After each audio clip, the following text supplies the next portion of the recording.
So hello guys, welcome back to our channel and आपका आज audit का paper अच्छा गया है। मैं होप करता हूँ अगर जैसा भी गया है अब उसको छोड़ दो, पेपर खत्म हो चुका है।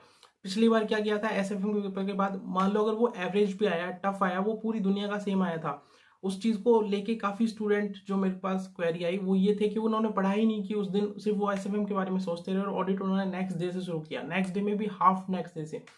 So this is wrong approach. जो हो गया सो हो गया, अब अगला वाला क्यों खराब करना उसके चक्कर में। तो अभी फोकस करो लो पे, ठीक है। तो लो की 1.5 डे स्ट्रेटेजी लेके मैं आपके सामने बैठा हूँ और ये आपको इस तरह से लो करोगे तो आप अच्छे से सिक्योर कर सकते हो एग्जामिशन और उससे ज़्यादा मार्क्स भी ले सकते हो।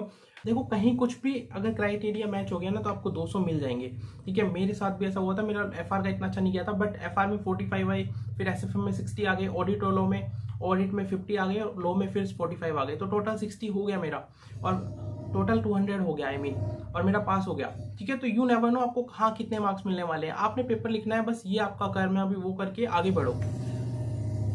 चलिए शुरू करते हैं आज का ये डिस्कशन। तो सबसे पहले आपको कर लेना है, जैसे ही आओगे ना आज 7 बजे पढ़ने बैठ जाना, लास्ट पेपर है, थोड़ा सा एंथुजियाज्म रखना, ढीले मत पड़ जाना कि ये तो लो है, आता ही है सब कुछ। इंपॉर्टेंट है, लास्ट में थोड़ा सा एंथुजियाज्म बिगड़ जाता है। ये दोनों चैप्टर आज खत्म कर लेना, इधर तो कोई भी रेमोनरेशन या बोर्ड मीटिंग जो ठीक लगे वो कर लेना। बोर्ड मीटिंग थोड़ा सा लंबा है, रेमोनरेशन छोटा है, तो आई विल प्रेफर कि ये दो चैप्टर अच्छे से कर लो। मैंने ऐसे किया था और ये करीब 16 से 18 मार्क तक के आ सकते हैं, 8 मार्क का यहाँ से आ सकता है, 10 मार्क का वहां से आ सकता है।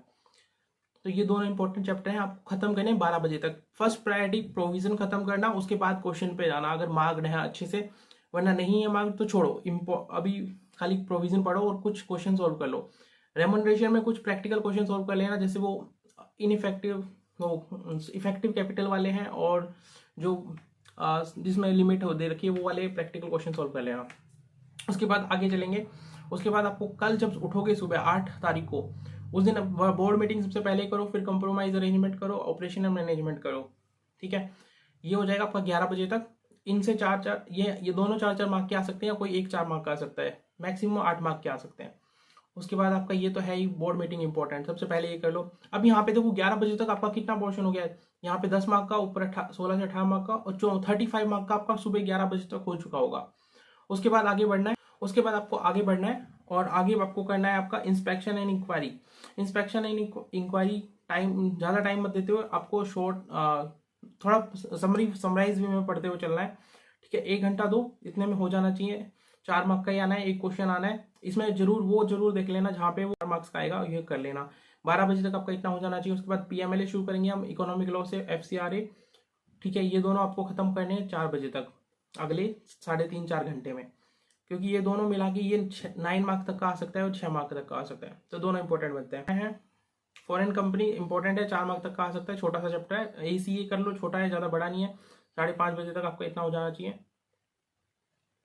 उसके बाद आप सेबी एलओडीआर करो, सेबी एक्ट कर लो, ज़्यादा टाइम इसको भी एलओडीआर पे फोकस करना, सेबी एक्ट भी पढ़ लेना, वहाँ से इंपॉर्टेंट क्वेश्चन बन जाता है। प्रोविजन समराइज वे में पढ़ना, मैंने जो रेफर किया था मैं बताता हूँ, शुभम सिंघल की बुक और क्वेश्चन बैंक। शुभम सिंघल की बुक क्वेश्चन बैंक काफ़ी अच्छी है। शुभम सिंघल जो सारे उनकी क्वेश्चन बैंक और क्वेश्चन बैंक और समरी बुक। क्वेश्चन बैंक अगर टाइम नहीं मिले, उनकी एक कैटेगरी वाले क्वेश्चन बाद में देख लेना, बट समराइज बुक जो है, समरी बुक जो है, वो जरूर करना, बिकॉज प्रोविजन याद होना जरूरी है लॉ के चैप्टर में।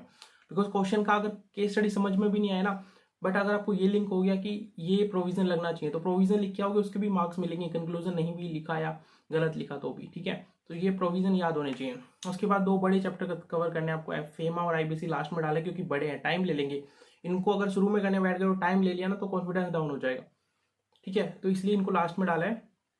3-3.5 घंटे आईबीसी देना और 2 घंटे करीब फेमा को देना, 2-3 घंटे, इतने में आपका हो जाना चाहिए। आईबीसी 10 मार्क्स तक का आ सकता है, 9 मार्क्स तक का, और ये आता है आपका 4 to 6 मार्क का, ठीक है। अब ये आज सो जाना, इतना करने के बाद आप इसमें बीच में गैप दिया हुआ है, मैंने आधे घंटे का, देखोगे तो वो डिनर वगैरह का है, लंच वगैरह फॉलो कर लेंगे। उसके बाद जो बच्चे कुछ चैप्टर है, मिसलेनियस कंपनी के, Nidhi, dormant, registered valuer, special court, इनको सुबह सुबह देख लेना फटाफट, 1-1.5 घंटा लगा के, 2 घंटे लगा के, 5 से 8 मार्क्स तक के इनमें किसी 2-3 चैप्टर से क्वेश्चन आ सकते हैं, ठीक है। और बाद में वाइंडिंग का अगर टाइम लगे तो कोई फटाफट समरी वीडियो हो ना 30 आधे घंटे की, वो देख लेना, खाली आपको प्रोविजन आइडिया लग जाए आ जाए तो। बाकी बहुत बड़ा चैप्टर है, 4 मार्क्स में इतनी वेटेज पढ़ने का वो होता नहीं है बेनिफिट। उसके बाद आपको कोई 2 आरटीपी सॉल्व कर लेने हैं, ठीक है। मतलब पीछे के 2 आरटीपी आई विल से कि एक तो आपको ये मई का और नवंबर 2020 को देख लेना। तो ये आपको करना है लॉ में ख़त्म, और उसके बाद आप पेपर देने जा सकते हो, ठीक है, और अपना बेस्ट दे के आना, ठीक है। और लास्ट में टाइम बच जाए तो 1 घंटा लास्ट का एक बार फिर से एक बार मोटा मोटा इन तीनों चैप्टर को, मेरा ये था मतलब मैं देता था इन तीनों चैप्टर्स को एक बार दोबारा से, एक बार 1 घंटा रिवीजन दोबारा देता था मैं 12 बजने से पहले, 11 बजे तक का। बिकॉज ये जो एरिया है ना गाइज, इसको इंपॉर्टेंट समझो, 25 मार्क का पेपर यहाँ से आएगा रिटर्न में डिस्क्रिप्टिव, ये एरिया आपको बचाता है पेपर में। बाकी का नहीं पता, बाकी के इतने सारे लोग आपको कौन सा सेक्शन याद रहेगा, प्रोविजन याद रहेगा, नहीं रहेगा। इनके प्रोविजन आपको बहुत ज़्यादा याद रहते हैं पेपर में, और सबसे ज़्यादा सिक्योरिटी होता है। जब भी क्वेश्चन दिखे तो सबसे पहले इनसे स्टार्ट करना, डायरेक्टर के चैप्टर से, ठीक है। प्रोविजन के पूरे मार्क्स मिलते हैं यहाँ पे। तो बस यही है, लोगों को बस प्रोविजन फोकस रखना, समराइज वे में फोकस रखना, क्वेश्चन नहीं भी हो पाए चलेगा, बट प्रोविजन सबसे पहले करो, प्रोविजन फोकस रखते हुए करो। क्वेश्चन मार्क्ड है इंपॉर्टेंट तो ठीक है, वरना स्टडी मैट वाले कर लो जस्ट फॉर आइडिया सेक, ठीक है। तो बाकी this is all about this video, and खत्म करते हैं आपका ये video, and all the very best. अब 3 पेपर अच्छे से गए, लॉ का पेपर भी अच्छा जाएगा, आपकी एग्जामिशन आ जाएगी, आपका ग्रुप क्लियर हो जाएगा। Wish you all the very best guys.